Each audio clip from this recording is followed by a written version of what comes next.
Selamat datang di channel video pembelajaran daring, channel yang berisi video yang mengupas tentang pembelajaran berbagai ilmu pengetahuan terkini. Teman-teman, sekarang ada di playlist pembelajaran manajemen strategi. Hari ini, saya akan menyampaikan sedikit materi tentang evaluasi strategi. Strategi yang dirumuskan dan diimplementasikan dengan cara terbaik sekalipun akan menjadi obsolet ketika lingkungan eksternal dan internal perusahaan berubah. Sangatlah penting bagi para penyusun strategi secara sistematis untuk menelaah, mengevaluasi, dan mengendalikan pelaksanaan strategi. Proses manajemen strategi dapat menghasilkan keputusan yang memiliki konsekuensi jangka panjang secara signifikan. Keputusan strategis yang salah dapat mengakibatkan kerugian, dan untuk memperbaiki kesalahan tersebut merupakan hal yang tidak mudah. Kebanyakan ahli strategi sepakat bahwa evaluasi strategi sangat penting untuk kelangsungan organisasi. Evaluasi antar waktu dapat memberikan peringatan dini pada manajemen atas masalah potensial sebelum situasi menjadi kritis. Umpan balik yang memadai dan tepat waktu adalah dasar bagi evaluasi strategi yang efektif. Evaluasi strategi sama pentingnya dengan informasi yang mendasarinya. Tekanan yang terlalu kuat dari manajer puncak dapat membuat manajer di bawahnya memanipulasi informasi, khususnya berupa angka, untuk memuaskan manajer puncak. Teman-teman bisa pause dulu videonya untuk memahami lebih seksama mengenai aktivitas dasar evaluasi strategi ini. Jika ada poin yang belum paham, silakan teman-teman bisa bertanya di kolom komentar.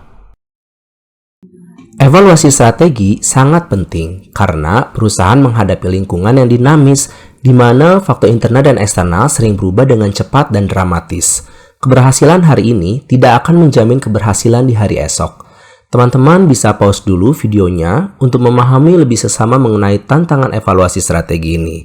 Jika ada poin yang belum paham, silakan teman-teman bisa bertanya di kolom komentar ya. Evaluasi strategi dibutuhkan oleh semua tipe dan ukuran organisasi.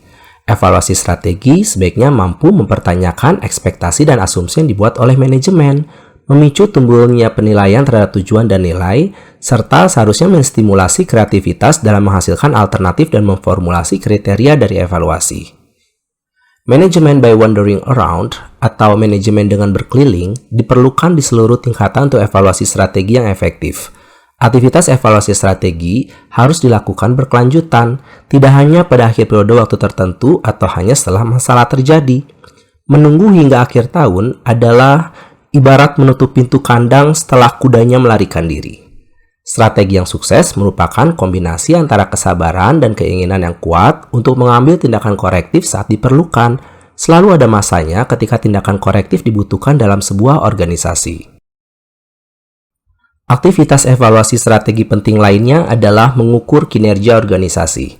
Aktivitas ini termasuk membandingkan hasil yang diharapkan dengan hasil yang sesungguhnya, menyelidiki deviasi dari rencana, mengevaluasi kinerja individu, dan menilai perkembangan yang terjadi dalam mencapai tujuan yang telah ditetapkan. Baik tujuan jangka panjang maupun tujuan tahunan dapat digunakan dalam proses ini. Kriteria untuk mengevaluasi strategi seharusnya dapat diukur dan mudah diverifikasi. Kriteria untuk memprediksi hasil mungkin lebih penting dibandingkan kriteria mengungkapkan hal yang telah terjadi. Kegagalan mencapai kemajuan yang diharapkan melalui pencapaian tujuan jangka panjang atau tahunan memberi sinyal diperlukan tindakan korektif. Banyak faktor seperti kebijakan yang kurang beralasan, perubahan kondisi ekonomi yang tak diharapkan, pemasok dan distributor yang tidak bisa diandalkan, atau strategi yang tak efektif dapat menghasilkan kemajuan yang tidak memuaskan dalam memenuhi saran. Masalah dapat timbul dari ketidakefektifan atau ketidakefisienan. Menentukan tujuan mana yang paling utama dalam melakukan evaluasi strategi dapat menjadi suatu hal yang sulit. Evaluasi strategi didasarkan pada kriteria kuantitatif dan kualitatif.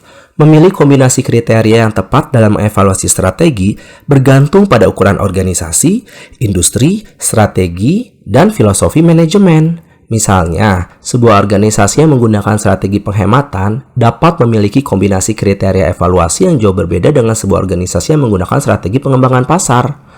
Kriteria kuantitatif yang umum digunakan dalam mengevaluasi strategi adalah rasio keuangan yang seringkali mengawasi masing-masing segmen perusahaan, Teman-teman bisa pause dulu videonya untuk memahami lebih seksama mengenai rasio 3/1 kritis.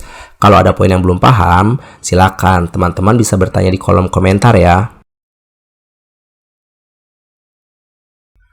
Aktivitas evaluasi strategi terakhir yaitu mengambil tindakan korektif, yang merupakan melakukan perubahan untuk memposisikan kembali perusahaan ke tempat yang lebih kompetitif untuk masa depan.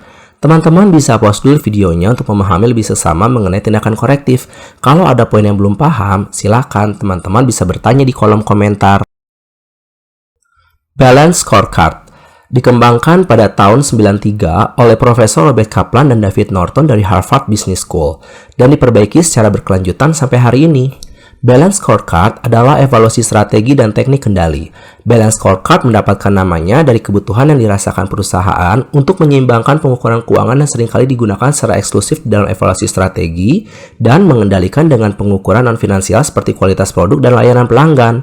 Balance Scorecard yang efektif berisi kombinasi strategi dan sasaran finansial dipilih dengan hati-hati dan dibuat untuk keperluan bisnis perusahaan. Tujuan keseluruhan dari Balance Scorecard adalah menyeimbangkan sasaran pemegang saham dengan sasaran pelanggan dan operasional. Tentunya, serangkaian sasaran yang saling berhubungan ini dapat menimbulkan konflik. Contohnya, pelanggan ingin harga rendah dan layanan tinggi yang berkonflik dengan keinginan pemegang saham untuk pengembalian tinggi atas investasi mereka. Konsep Balance Scorecard konsisten dengan pendapat dari manajemen perbaikan berkesinambungan dan Total Quality Management. Evaluasi strategi yang efektif harus memenuhi beberapa persyaratan dasar. Pertama, aktivitas evaluasi strategi harus ekonomis. Informasi yang terlalu banyak menjadi sama buruknya dengan informasi yang terlalu sedikit, dan terlalu banyak kendali dapat menimbulkan lebih banyak keburukan daripada kebaikan. Aktivitas evaluasi strategi seharusnya memberi arti. Aktivitas tersebut harus berhubungan dan sejalan dengan sasaran perusahaan. Aktivitas ini harus memberikan informasi berguna kepada manajer mengenai pekerjaan di mana mereka memiliki kendali dan pengaruh. Aktivitas evaluasi strategi harus memberi informasi antar waktu.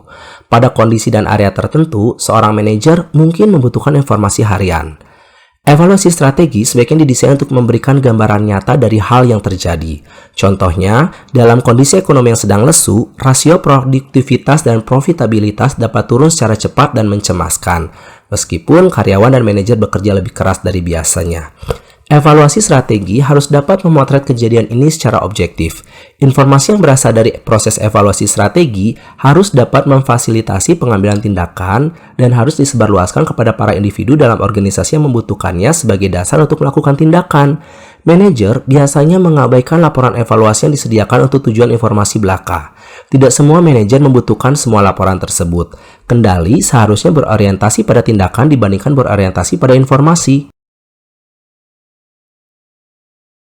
Premis dasar dari manajemen strategik yang baik adalah perusahaan merencanakan cara untuk menghadapi kejadian yang diinginkan maupun tidak diinginkan sebelum hal tersebut benar-benar terjadi.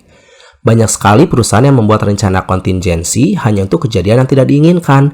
Ini adalah kesalahan, karena baik meminimalkan ancaman maupun memanfaatkan peluang dapat meningkatkan posisi bersaing perusahaan. Rencana kontingensi dapat didefinisikan sebagai suatu rencana alternatif yang dapat digunakan ketika terjadi sesuatu yang tidak diinginkan. Hanya area-area dengan prioritas tinggi yang membutuhkan kepastian adanya rencana kontingensi. Para pembuat strategi tidak dapat dan tidak harus mencoba untuk membuat rencana kontingensi bagi setiap kemungkinan yang ada. Dalam beberapa kasus, rencana kontingensi harus dibuat sesederhana mungkin.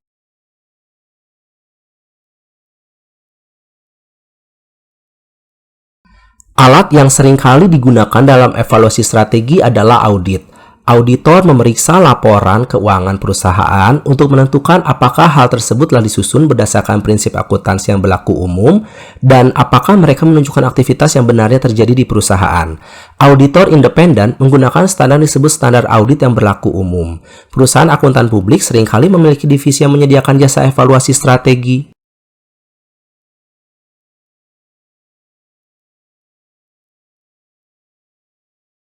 Sekian pembelajaran kita hari ini. Teman-teman bisa share, like, dan subscribe channel pembelajaran daring ini agar kita semua mendapatkan nilai manfaatnya. Terima kasih dan sampai jumpa di video pembelajaran selanjutnya.